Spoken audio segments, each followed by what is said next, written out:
کتاب هانوخ یهودی‌ها داستان فرشته‌هایی رو میگه که قرار بود حواسشون به انسان‌ها باشه، اما خودشون از خدا سرپیچی کردن و خدا اخراجشون کرد و به زمین سقوط کردن. در کوهی به نام هرمون جمع شدن تا علیه خدا اقداماتی انجام بدن. حالا این کوه دست اسرائیلیاست. سال 1967 اسرائیل با اشغال جولان کوه جبل الشیخ یا همون هرمون رو که فقط 50 کیلومتر با دمشق فاصله داره رو از سوریه گرفت و هزاران سوری رو آواره کرد. توی جنگ یوم کیپور 1973 سوریا توی یه روز جبل الشیخ رو پس گرفتن.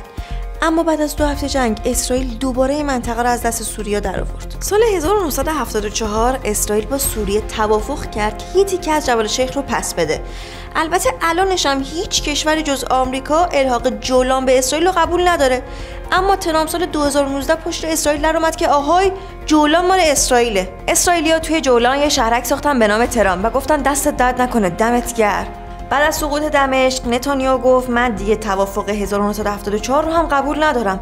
تانکاشو انداخت تو جاده، اومدن تا 25 کیلومتری دمشق. حالا میدونی چرا سر یک کوه اینقدر دعواست؟ چون اگر از آب و هوای خوبش و آب فراوونش و پیست اسکیش که بگذریم نمیتونیم از موقعیتش بگذریم، چون این کوه وسط لبنان، فلسطین اشغالی و سوریه است و مرتفع ترین کوه این منطقه. اصلا بهش میگن چشم منطقه، یعنی هر کس اینجا رو داشته باشه منطقه زیر دستشه.